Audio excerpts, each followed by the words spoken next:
the show. This is Ted Talks Too Much, and I think we've got another great one for you today. I'm Ted Moss, ex-dishwasher, stand-up comedian, and your host. We are located in the OK Boomer Studios, just outside of Flint, Michigan. That's right, Flint, Michigan's water wonderland, where the people are still wondering when they'll get some clean water. But while we all wait for that to happen, let's talk. And on today's show, we've got a very special guest. You know, this guy has been in the entertainment industry ever since Spot was a pup and he was a wee lad. And coincidentally, he grew up in the exact same neighborhood as me on the north end of Flint, where people are always looking for things to laugh about. So we'll be back with him in just a sec.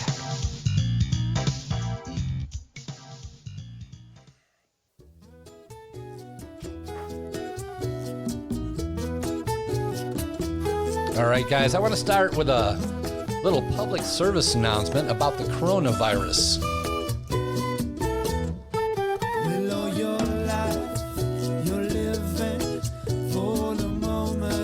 Sounds like this thing is a real deal. From what I can tell, you can get this just by being in the same room with people. They don't have to touch you or spit on you, just by rebreathing the same air. And you can catch it from people who aren't even showing symptoms in the first 4 days. So stay out of public places. Stay out of pubs and cars and bars and train cars, buses. Stay at home, get to know your family. Who knows, you might even like them. I recommend you listen to Joe Rogan's episode number 1439 with Michael Osterholm. He'll explain the whole thing, but in the meantime, take care of you. Take a break from life. And now, on with the podcast.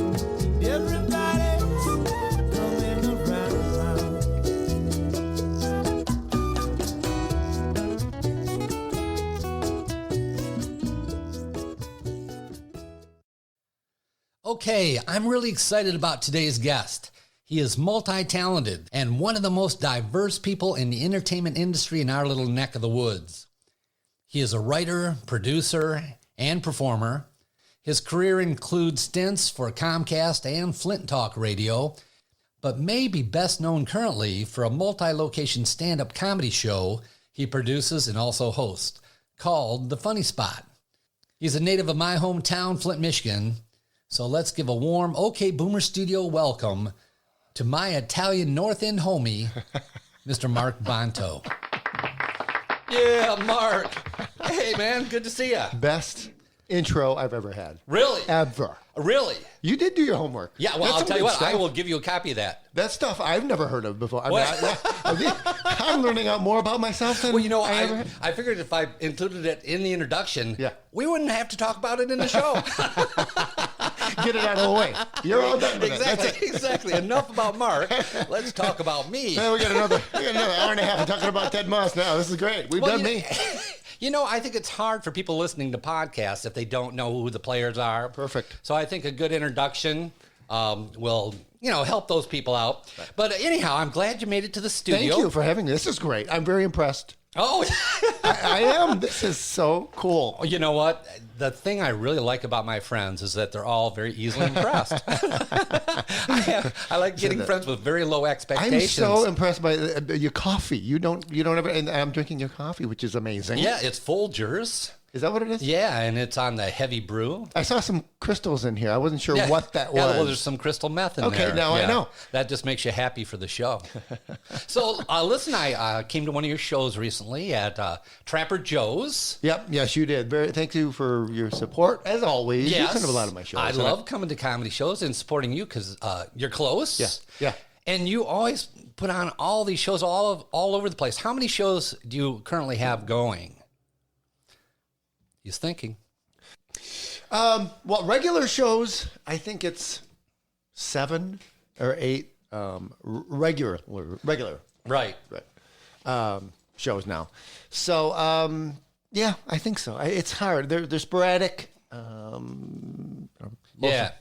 Well, I mean, that's how I know you from doing all the stand-up comedy shows. And I think we met at a comedy show that I was doing in Flint. Could have, yeah. Yeah, for somebody else. I think it was up on Hill Road or someplace. And you said, hey, come do my show. And you got some great shows, man. You had some shows where more than 100 people come to listen and laugh. Yeah, yeah. That's the best part about it is that they're there for the comedy. Yeah. And they love laughing, and they laugh at a wide variety, a diverse, well, they have to. They have to. Well, the comics we have locally, they have to laugh at a lot of different things. Yeah. Hey, listen, I want to ask you, though, you started comedy really young, at like the age of 16. That's right. And you have done so much homework. This is There's awesome. a lot to learn about Mark Bonto. It took me a month very, to study. Very deep. Yeah. But I want to know, because you came from Flint, too. I want to know who Mark was before you started performing. Well, I've been performing and doing, like I told you before, I was doing theater. I've been doing theater since I was like in kindergarten. I love theater and plays. Like when you show me the thing with the plays and stuff, I love. How do you do theater in kindergarten? Oh, yeah. Oh, yeah, for sure. Yeah, I was Huck Finn. Really? Yeah. I was like my first play ever. But your mom's taking you out and going, hey, earn some money, buddy. Yeah, earn some money. Come on. Yeah, you can be Huck Finn. Just limp around and act happy. I don't know. I've been doing comedy and theater forever. Ever since I was, So why do you say your starting point is 16 if you've been doing it Well, since... that's when I first started doing stand-up. Oh. Yeah. Theater before that. Yeah. And this is the late 70s. This is like in 78, I was 16 years old. Okay. So, and that was something. I thought, this is one thing I've always wanted to, without you asking, I'm going to go ahead and just tell you this. All right, go. Yeah. I thought it'd be an easy transition going from theater to stand-up comedy because you're on stage, you're performing, you have stuff rehearsed, and so you're memorizing stuff. Piece of cake. And very different. Yeah. Very different. I agree. I was surprised. You know what? My background was doing business presentations. Right. I did a lot of formal public speaking. Mm-hmm. I thought the same thing. Because when I gave a speech, I would do a joke at the beginning. Everybody laughed. Yeah. I could do a joke in the middle. Right. I thought, I'm hilarious. Yeah. I'll do stand-up. So it was different, wasn't it? Yeah. Actually, I remember having a conversation with Dave, who was working the door at Laugh Tracks. And I was saying, well, are people ever really funny right off the bat? He said, never. Right. I said, yeah, you don't know. Some people might be. This is before I went up. Yeah, I wasn't that funny. I was not that funny. Didn't work out for you. It's a difficult thing. But I thought because of both entertainment type of things, I thought, well, this should be, a fairly easy transition, and it's totally you got to write jokes. Well, and you have nobody to interact with. Interact with. Yeah. So I'm not taking a cue from someone else. Yeah. I'm not waiting for it's not an interactive thing. It's all you, and it's the crowd response. Whereas a play, it's more interactive. You're waiting for it's different than stand up where you're just you and the crowd. Right. I run into a lot of people that say. People say, I'm funny. Maybe I should try stand up. And I always say, okay, but you have to realize you're going to walk out onto a stage and there's going to be anywhere from 50 to 150 people looking at you. Right. You're going to have a mic stand, a mic, a stool, and you. Yeah. And they're all going, okay, funny person. Yeah. What do you got? Yeah. And if you're comfortable with that, I can get you some stage time. And nobody ever takes me up on it. Hey, but I wanted to ask you this. You see a lot of young, upcoming comics, a lot of people that are fairly new to stand-up comedy.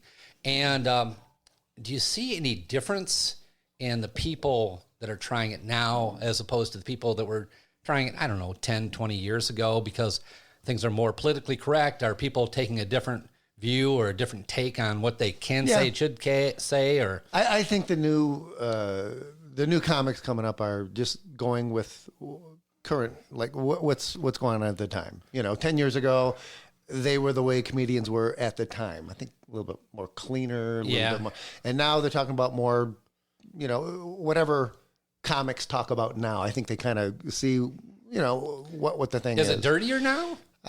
I think so. I do a lot of dick jokes. Pretty funny. Some pussy jokes. Huh? Yeah. You didn't see a whole lot of that back then. And if you did, and that's kind of probably why I am the way I am with my sets and my humor is because I just grew up and I was around that clean humor, Right. and not something not even so clean. It's just maybe the way you put things. Like you can tell a dick joke one way, and it can be dirty, and you can tell a dick joke the same. Inferences. Yeah. You do a lot of that. You kind of have a. Yeah. I don't want to call it an old timey style, but it's kind of a throwback style to your comedy, and I'm sure it's developed over an awful lot of years. Yeah. But it's different than what a lot of people are doing because you've been doing it so damn long. I think probably. Yeah. But I think the young kids. I don't think they have as much to talk about. I think that makes it difficult to be a comedian when you're young and you're starting out. Yeah. And also, there used to be a time when you couldn't say things. I mean, you go back to George Carlin's, I don't know what it was, 7 words you can't say. Right. One of the words was tits, for God's sake. Yeah. I mean, you couldn't say tits. Yeah. And now people are saying very foul things on stage. And so that's opened up, but you can't say anything political. No. You can't say anything about social groups or status or race or sex or a lot of things are off the table nowadays unless it's really, really funny. Really, really funny or put really, really well. You have to know how to put it. You have to, just have a good way of putting it. And you can touch on those things, but as long as you maybe preface it, as long as you put it the right way, as long as the punchline isn't directed at a group of people. I mean, there's just ways of putting it. I think. That's kind of the way I see it. Yeah. I don't know. I think that my comedy just got to a point where I thought, geez, there's a lot of things I'd like to talk about, but I probably shouldn't because I'm an old white man. Yeah. Yeah. I always got the feeling that I was fighting an uphill battle as soon as I took the stage. Because nobody wants to hear what an old white man has to say, and I don't blame them. Well, but to the contrary, though, what your jokes people can associate with were funny. I say we're funny, but and, 2 months ago you were funny. But no, I don't know. I don't know really if I agree with that because a lot of comedians will, audience members will associate with what you talk about and. And I think you touched on a lot of, and you put it the right way, and you weren't offensive. So but I think a lot of people want to see old white guys up there as long as they are funny and do it to reach the crowd. Yeah, I don't know. I kind of felt like I got to a point where my comedy has peaked. I'm not sure I'm getting any funnier. I've written a lot of things I've never done on stage that I think are fairly funny, but I'm not sure that my presentation portion. Now, I don't know how you think about comedy, but I think you have to write well, but you also have to present well. Yeah. And when I was doing some stand-up with Sal D'Amelio, he talked to me about my presentation and how not to scare the audience by going up and immediately shocking them with a joke, that I should talk to them first. And I think the more natural you can make it, if it's more conversational, I think it's better accepted. Yeah. If it sounds like you're reciting jokes, not as funny. Yeah, and you have to make it, you kind of have to make it personal about yourself versus coming right out and joke. Yeah. Like I can do that. Like I can come out and but you've got to just kind of encompass your crowd and what's going on in the room. It just, I guess it just depends. Oh, yeah. Okay. Yeah. So yeah. All right. Well, cool. Listen, because you're from my hometown, Flint, I want to talk to you a little bit about Flint, Michigan. Absolutely. Yeah. And this is something people don't want to hear about, but I thought we'd do it anyhow. So I thought I'd kind of make a little game out of it. And I thought I'd call the game Just the Facts. I'm going to say some fun facts about Flint, Michigan. Okay. And I'm going to ask you to either respond with, I know, like that's something you knew. Okay. I don't think so. Like something you don't think is true. Okay. Or who knew? Like, I didn't know that, but sounds like it'd be true. All right. Okay. All right. So the second one is I don't think so. You're putting me on tag. Yeah. Okay. I don't think that's true. All right. So this is called Just the Facts. Just the facts, ma'am. Just the facts. And my first fun fact about Flint, Michigan is that Michael Moore is not from Flint, Michigan. I know. All right. Why do you know that? That was quick, wasn't it? Yeah, that was very quick. I do it all the time because he tells everybody he's from Flint and he's from Davison, which is 10 miles away. Yes. And I know people who went to school with him and know him personally, and my dad knows his dad. There's a whole thing where Your dad knows his dad. Yeah. Are you friends with Michael Moore? No. Oh. No, I never even met him. But I think that it's a maybe it's a stepdad. I'm not sure. I don't really. But no, I knew that. How do you feel about him claiming that he's from Flint? Well, yeah. I mean, anybody who says they're from Flint and they're not from Flint, that's kind of a misnomer, and it's a lie. It's a lie. It's a lie. They're fucking lying, dude. Boy, am I being good? I told you I picked my words. Yeah. No, it's you can say disingenuous. And he does a lot of stuff, for Flint, and it includes Flint, and he tells the whole. What does he do for Flint? Well, he's, he does donate. Well, the last protest he came up and. Was that helping? No, not at all. All right. Well, I'll give you my take on Michael Moore. Yeah. As I think he rode the back of Flint. Yeah, that's to make him famous. Yep. And make himself wealthy enough, so he doesn't have to live in Flint. Yeah. And he actually, in the process, really dissed Flint. Yeah. I think he showed pictures of houses that they tore down 2 weeks later. Yeah. He made people think there are actually people standing around Flint selling rabbits for pets or food. Yeah. And I get it. That was a hot spot of his movie. That was I think his second movie even mentioned that, which was bullshit. I mean, I grew up in Flint. I lived in Flint and around Flint my whole life. Yeah.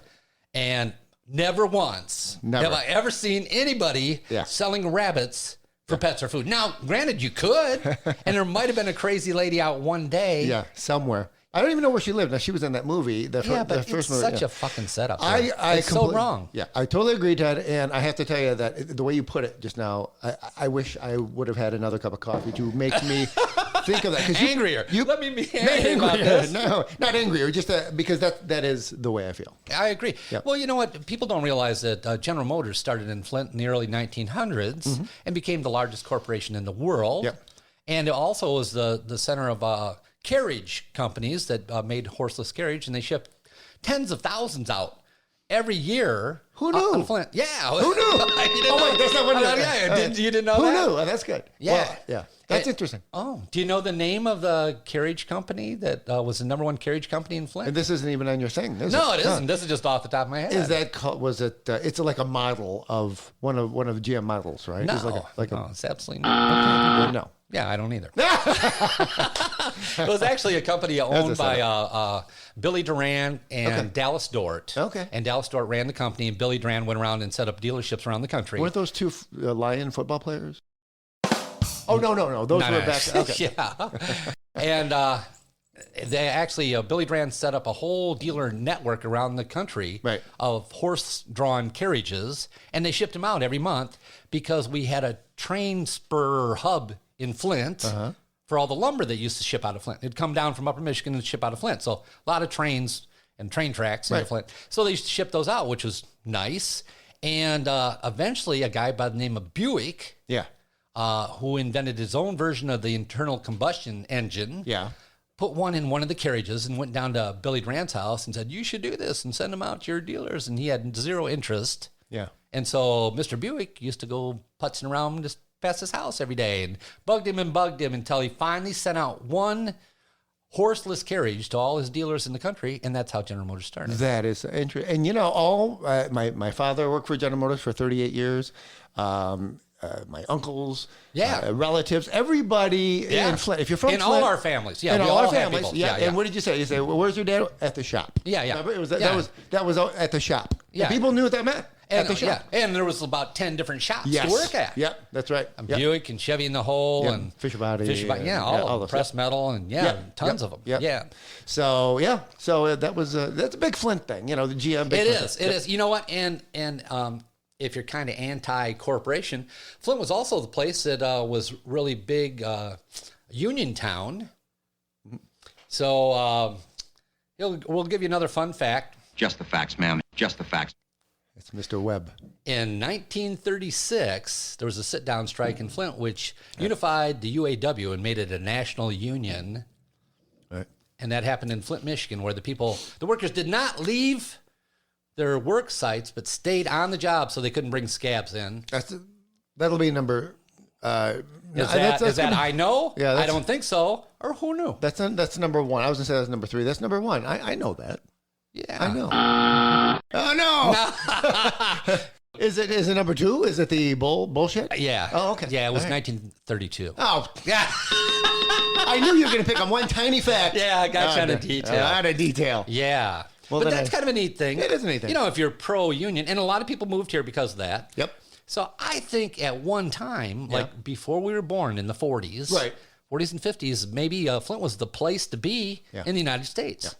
Now everywhere you go, if you mention you're from Flint, they go, "Oh man, you're from the dregs. It's terrible." Yeah. But it was the place to be at one time. And even when we were growing up, Ted, in the 60s and, Yeah, but there were 200,000 people living in Flint Right. in 1960. Yeah. And there's under 100,000 now. Yeah. And there were 10 plants, and there's 2 now or something. Yeah. 1? Yeah. I don't It's even still know. a great place. So we talk about this all the time. We love the city. Well, I think if you're claiming you're from Flint, you got to grow up in Flint. Yeah, I agree. I mean, if you... Yeah. There's something about saying that's where I'm from. It means you walk the streets, you Yep. went to the public schools, Yep. you did everything the little kids in industrial town did, which means you beat up your neighbor occasionally or whatever. Right. You know, I look back at those pictures of me when I was in elementary school. We don't look tough at all, but somebody was getting their butt beat every week at school. I don't know why. And, you know, the teachers used to beat us too. Do you remember that? I remember them beating you. I don't. I don't remember. Yeah, of course. Well, yeah. You mean like SWAT paddling in the hallway? Get paddled? Oh yeah, for sure. Yeah, everybody got paddled. We all got paddled. They paddled the girls. Yeah, oh, they did.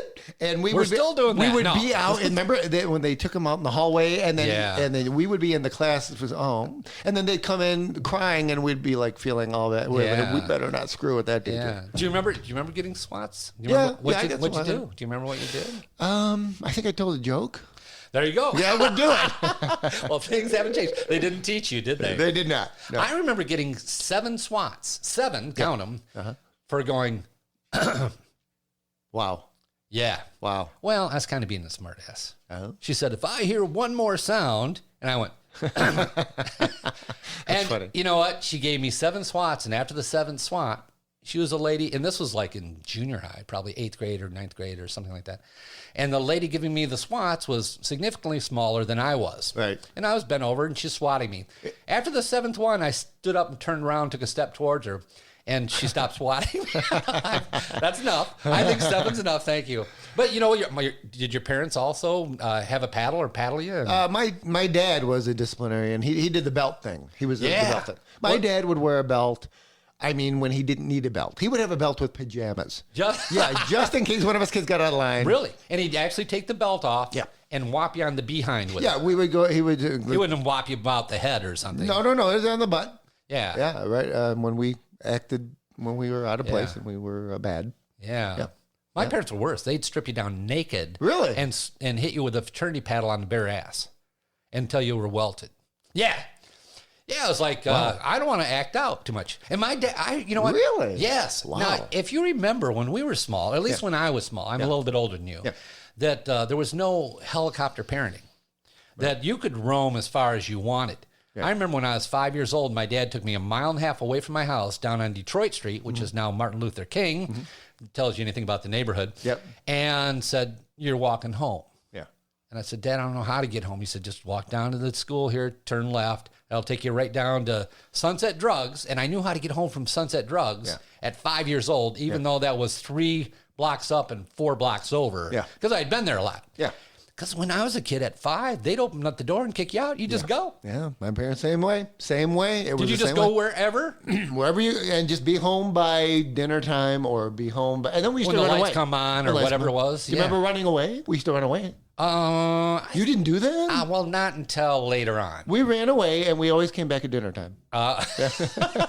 We're leaving for good, Mom. That's it. You'll never see me again until it's 6. You know, I remember the other parents used to discipline us. If we were at their house, they were free to paddle us or swat us or do whatever. Yeah. And we never took that information home to Mom or Dad because we'd get paddled at home. Yeah. My dad used to kick your ass if you were at our house and you acted out. Now, I mean, he would physically take his foot Right. and kick you hard enough in the rear end to knock you down. Wow. Yeah, and so kids didn't act out at my house. They said, Mr. Moss, kick your ass.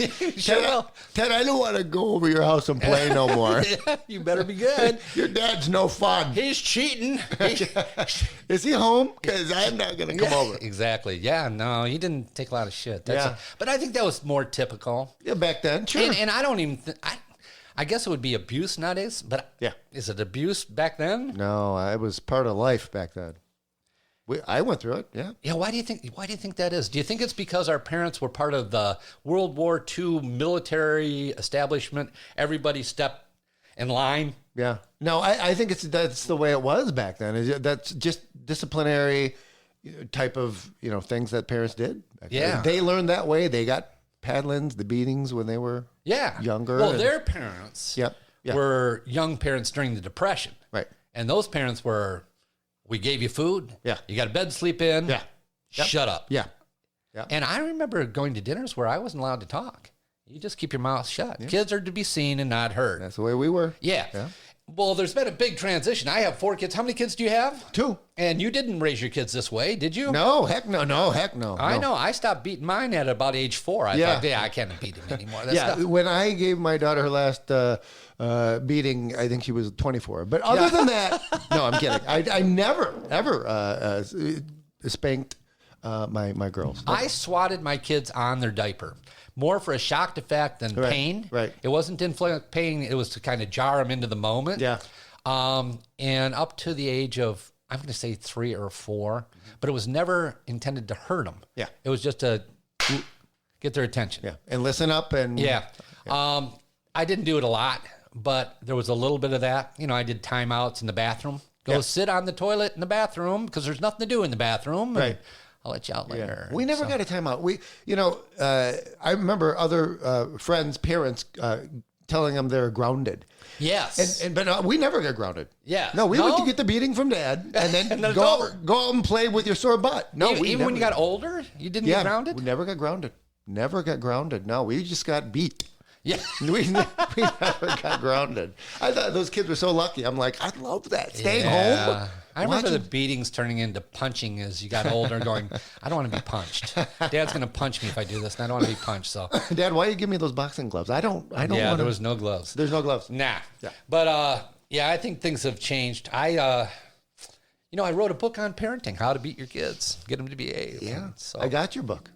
Yeah. Did you read it? I did. Yeah. Oh, really? Good book. You're a good author. Oh, thank you. Pass it on to your kids. You've written about 3 books. I was hoping you'd bring me a copy of Comedy on Tap, because every time I go to get a copy of it, it's no longer in print. So I know. You must have done that a long time ago. That was the first one I did. Oh. Yeah. That was the first one I did. That was. What are the other ones? The other one's Marks My Words. Okay. I did a children's poem book. Oh, that's hard to get published. Yeah. Well, I self-published that one. Yeah. So, yeah, and then, but the other ones were like vignettes and comedy story type of thing. Yeah. Okay, let's get back to our facts. Just the facts, ma'am. Just the facts. Natives called the Flint River the Firestone River. Who knew? It is true. It is true. Yeah. It is actually true. And actually, Lapeer, which is a small city outside of Flint, comes from La Pierre, which translates to flint stone. Oh. And a flint stone is what you use to start a fire. Do you know that? Yeah, yes, I did know. I thought a Flintstone was, what was on, Cartoon Network, but yeah. Yeah, no. I mean, were you a Boy Scout or Cub Scout or anything? I was a Weeblo. Ah. Remember that? I know. I it sounds like a group of people who are bragging. It is. Weeblo. All right. I'm good at sex. Who came up with that name? I don't know. I don't even want to go there. Uh-oh. So, Weeblo. I don't even know where to go with Weeblo. I actually did some comedy about Weeblos. Really? Yeah, this is unfortunate. I don't know. Maybe I shouldn't tell you this, but come on. You know what happened? No one's here. No one's listening. Nobody's going to listen to this shit. I actually had a chance to go down and do some comedy. I think it was in Wyandotte. It was down on the river at some club down there. I think Billy Reno hooked me up with it. They had a headliner from Chicago, and he needed somebody to feature. And it was parents of Cub Scouts, Boy Scouts. So I wanted to do something that they could relate to. So I did some we blow jokes. We blow these people, we blow these people. They didn't think it was funny. I wouldn't think so. No, I know. I know your audience. You know you're wrong. Actually, when I was on the road with Billy, Billy and I love that. Yeah. Broken Road Comedy Tour. Oh. We were out. What we did. It was so funny. 30 shows, 90 days. But Billy is I remember before. I'm sorry. Go ahead. Hold your right, story. all right. Before you went, I remember you were both doing one of my shows. Yeah. And I said, how did you? I said, did you set this up? How much planning? And you made it sound like, we're just gonna do what we're gonna do.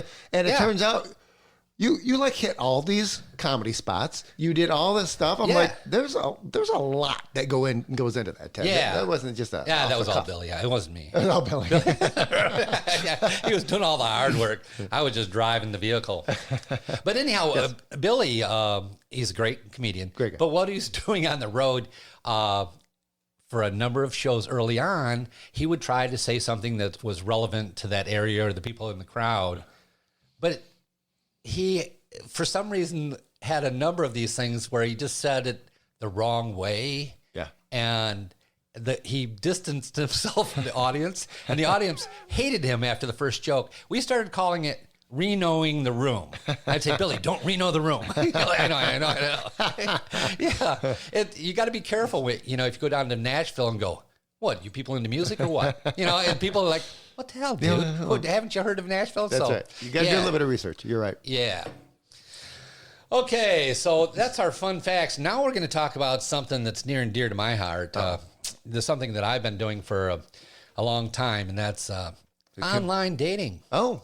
Because I need help. I need advice. Yeah. And tell you the truth, I've been dating online for like 5 years now. And I've been on every dating site imaginable. And I talk about it in my stand-up. You talk about it in your stand-up. And it's all true. And it's very funny stuff. No, but it's very true because it's funny when you're old and you're trying to meet people. Yeah. And I got to tell you, when I am almost universally, if I'm going to meet somebody for the first time, that first meet and greet, and we've chatted a little bit online, I'm excited. Yeah, I'm taking off and I'm thinking,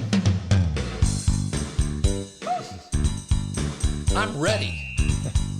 This is going to be good. Right. This is how you're feeling. I know. Yeah. I know. I'm excited. I'm going to meet the one. I'm going to meet a girl. I'm actually going to be back in a real loving relationship. I'm going to have a partner. Yeah. And then next thing you know, I'm driving home and I'm like, It's her, isn't it? It's not me. It's her, right? because it never works out. But you're in a wonderful relationship with a wonderful gal. Couldn't be more supportive. Right. She listens to more bad stand-up comedy than any person in the world. She goes to every show, and everybody you bring in from a starter, and she sits there and supports you in your show. And laughs like crazy, and she's heard all my jokes like multiple times. I know, and she's still laughing. I know. What is wrong with this lady? She is. Are you drugging her up? Are you drugging her up before you go to something right? I don't know. I know. She was one of your biggest. She was the biggest fan of the Broken Road comedy tour. Oh, was she? Oh, that's great. She would tune into the little episodes. The little episodes you did. Yeah. Oh, yeah. And she would share them. She was. She loved it. Well, we're still getting people that go to that website, and I mean, I had 6 people last week that went to check on what's going on. Yeah. I don't know why, but they do, and they still watch the little videos and They're stuff. cool. Yeah, I'm telling you. But if you don't mind, can I ask you a little bit about Deanna? Oh yeah, Deanna's great. Yeah, go ahead. Okay, Sure. how did you meet her? Was it an online dating thing? No. I hope. Oh, no online. We actually met at a mutual friend's birthday party at a restaurant bar. If that. So. And what does she do? Is she a Flint girl? Did she grow up in Flint? She actually grew up in Davison, actually. She's from with Davison. Michael Moore. Yeah. Small world. Yes. So she's a few years younger than him. But, she's Davison, so she's a Davison girl. And, And you met at a birthday party, and it's been heaven ever since. It's been great. Well, you guys post a lot of pictures on Facebook of, we're out, I'm out with my girl, and we're having dinner, and you seem like you're, publicly displaying, we got a great relationship. Yeah. Sorry, Ted. Yeah. All my friends who have no relationship, this is what it looks like. This is what you're striving for. We're so happy, and all you single losers, this is for you. Well, I want to ask for some dating advice. Yeah. Because you know me. I mean, you've seen me for years now, and mostly in comedy atmosphere, but before the shows, after the shows. And you've been to my house a couple times. Oh, beautiful And house. well, thank you. But what do you think I should do in order to get a lady in my life? And I had some really good advice from Billy Reno.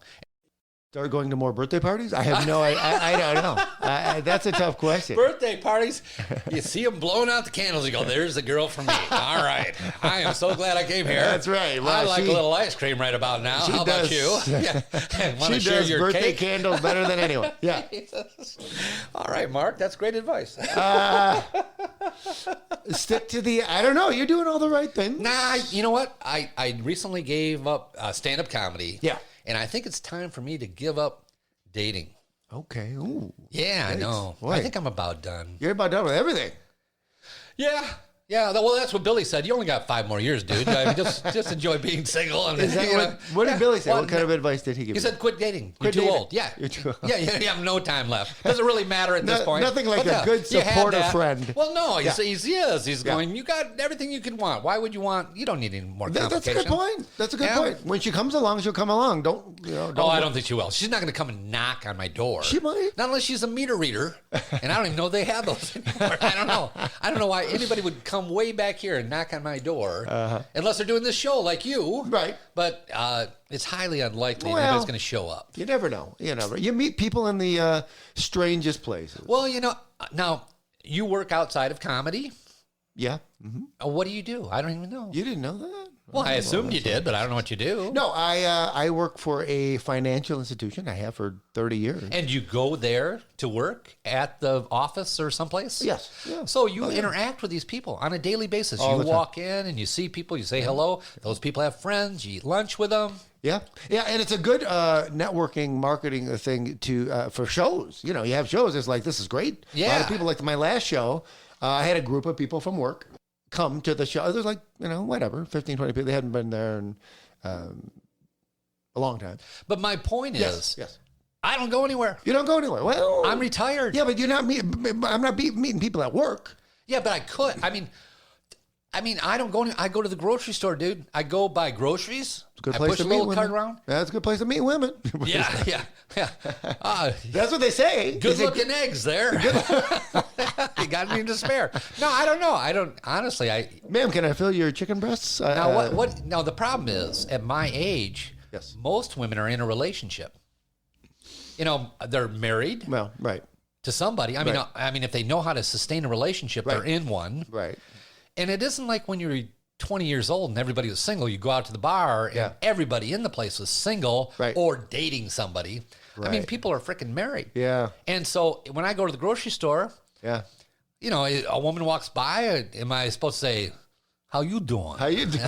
What's Can I going push on? your card for you? Hey, Yeah. I didn't notice the ring. I thought maybe you and I. I mean, honestly, it's a very awkward situation. Yeah. So Maybe these days, because it's been a long time since I've dated, even before Deanna. I mean, I was married. There was a brief,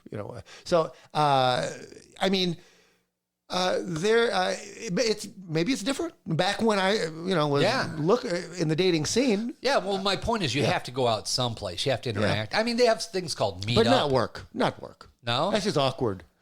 How about if I go to your work Okay. to meet people at your work? You can do that. Do my work, bring home my paycheck. Is your office in Flint?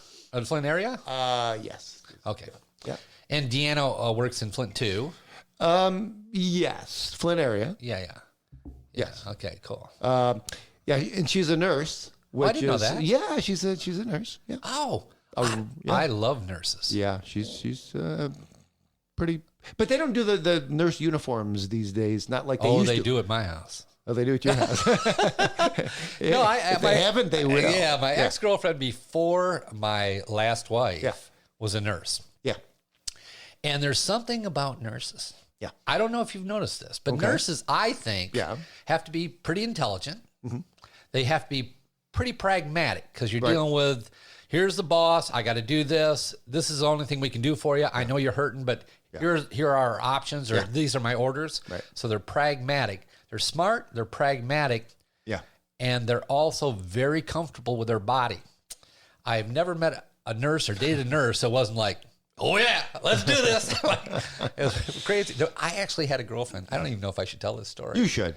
You think? Yeah, I had a girlfriend, and she was a Seventh-day Adventist. And do you know anything about those folks? No. Their holy day starts at sunset on Friday and goes to sunset on Saturday. Okay. That's the holy time. All right. And you aren't supposed to work during that time. Yeah. And there's a lot of other things you don't do. You don't eat shellfish and a lot of those things. But that was the one thing that was hard to overcome, because on Saturday you have to go to church. Right.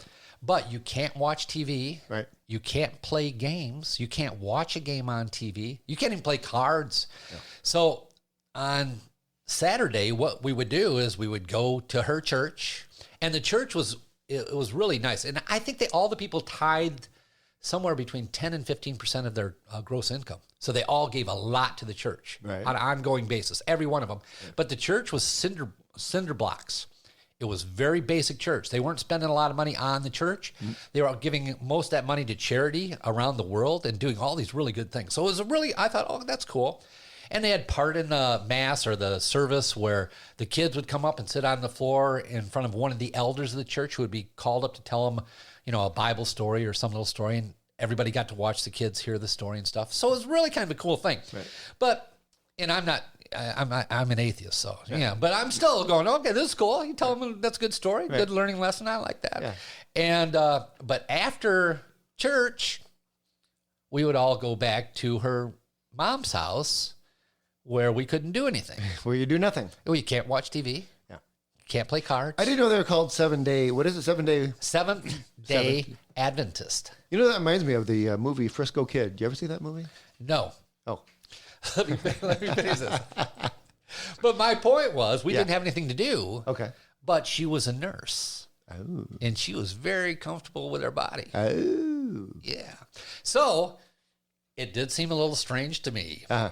But we were back at her mom's house for like the second week that I went to church with them. Uh-huh. And we're sitting on the couch, and we'd been sitting there for 3 hours with the TV off, chatting, just, how long can this shit go on? Right. Yeah. What can you do? Yeah. You can't do anything. Yeah. And she turns to her mom and says, Mom, Ted and I are kind of sleepy. Do you care if we go take a nap in your bed? And I look at her and I say, what? And she just gives me the one finger up, like, just a second. And her mom says, oh, no, go ahead. I'm like, oh. And so next week, after church, we went over there and sat on the couch for about an hour. And I'm like, I'm tired. I'm getting ready for a nap. Oh, geez, getting sleepy. Well, I wish I had that kind of luck with my nurse. That's for sure. Wow. Well, she was I liked her a lot. Yeah. She was I would. I would be tired with her a lot. Yes, I would, a lot of nap. But her being Seventh-day Adventist and me being an atheist, didn't align very well. No. Very Catholic friendly. I was, for dating purposes. You want to pray? I'm good with that. I'm good with that. Matter of fact, if you're a Seventh-day Adventist, give me a call at 1-800. I need a life. And if you're a nurse, Seventh-day Adventist, exactly. You are perfect. You're perfect for me. Yeah. I wonder what happened. What happened to that relationship? Sounds like a perfect one to me. Except Sundays. Yeah, I don't know. I think she ended up marrying a doctor. Oh. Okay. I think she got to be the trophy bride eventually of somebody who... I think the doctor actually needed a green card. Oh. So there was some mutual benefits. He needed a green card, and she needed a doctor in her life. And so I think it worked out. Someone to share her mother's bed. Yeah. Exactly. Next. I actually... I didn't know what a trophy bride was. Do you know what a trophy bride is? No, is this another trick question? No. No, I didn't know what that was at one time, and somebody had to explain that to me. Do you know what that is? Well, I think I do. The way I found out is I was a member of a golf club, Flushing Valley, not a high-end golf club, but a golf club nonetheless. Yeah. And I was golfing with a guy who was he was a skin doctor, dermatologist. Right. Dermatologist, yeah. And I had been a member of the club for, I'm going to say, 6 months. And I was like 35. and my wife was like 26 Yeah. and smoking hot. Yeah. And he was a member of this little inner sanctum clique. And I don't want to say they're snobby, but they're a little bit snobby. Yeah. And so anyhow, I was out golfing by myself in the golf cart, and he was golfing by himself. And I said, hop in. You know, you can ride in the cart. We'll golf together. He said, okay. And then just out of the blue, he said, you know, Ted, we've decided that your wife is not a trophy bride. And I said, okay, what's a trophy bride? I don't even know. He goes, you know, when a doctor is going to medical school, he'll have a wife that'll help support him while he's going to medical school. Yeah. Then afterwards, he gets rid of the ugly wife and marries a hot young nurse as a trophy for his success, for him becoming a doctor. That's his trophy bride. Yeah. And that's when you first... That's when I first learned that. And I thought, you know what? If he's now saying that she's not a trophy bride, there must have been a lot of conversation in that little clique how she was when I first married. And he was married to a gal that was not that attractive, overweight, and just not that appealing, and a little bit rough around the edges. Right. And so I sat in the car with him for another couple minutes till we got the next tee. And I said, hey, Walter, I don't think your wife's a trophy bride either. So he never brought that up again. So anyhow, apparently people do try to move up the scale as far as looks. Yeah. If they're very successful, you know, like maybe like Donald Trump marrying models, you know. And maybe that's why I've never, had a trophy bride, but I think my bride's trophies. Your lady is wonderful. She's great. I wish I could find somebody that had a wonderful personality, was kind of peppy.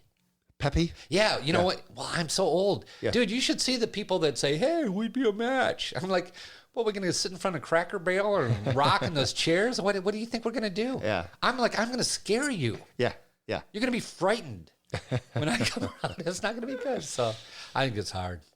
Well, listen, do you have anything you want to plug? Anything that's coming up? Oh, in April, I have another fundraiser for the Kiwanis Club of Swartz Creek. Okay. That's going to be at the American Legion Hall. Okay. So that'll be a big one. That's going to be a huge one. That's Bill is also on that show, Bill Morrison. Jim Friday Eddie Dunsmore. Sure. Kate Brindle. Oh. And Gary Langley, I think. So it's going to be a Okay, great. Show. Yeah, great. All right. Well, those are the places you can see Mark Bonto. Yeah. He's been everywhere forever, but he's not going away soon. And I want to thank you for coming in and talking. This is great.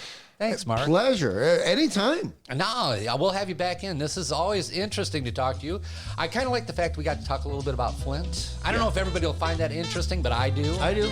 Yeah. They don't need to. As long as we find it two interesting, people interested in listening That's to this, right. and it's the people who are talking. That's right. Well, that's okay. That's a hell of a show. Hell of a show. All right. Thanks, folks. Thanks for listening, and we'll see you next time. All right. We got to get out of here. Hey, I want to give a special thanks to today's guest, Mr. Mark Bonto. Isn't he just a sweetheart of a guy? He had a hard time even saying something negative about Michael Moore. As far as I'm concerned, a lot of people should be saying a lot of negative things about Michael Moore. All the shit he talked about Flint. And Flint isn't buildings, Flint is people. He didn't do us any favors. Also, I want to give a shout out to Dave. Sent me an email out of Columbus, Ohio. Thank you. And Della in Charlotte, North Carolina. Thank you, but you're just being silly. And I tell you what, if you were entertained, you can check out my website at tedtalks2.com with the number 2. Or you can send me an email at tedtalkstoomuch@yahoo.com. I was going to change that, but somehow me having a domain at Yahoo just seemed like, I don't know, that's just a good match, isn't it?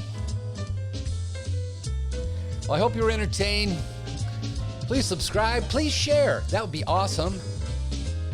But until next time, be safe, be good to each other, be well. Stay out of this coronavirus thing, would you? And just try to be happy. I'm Ted Moss, and those were my thoughts.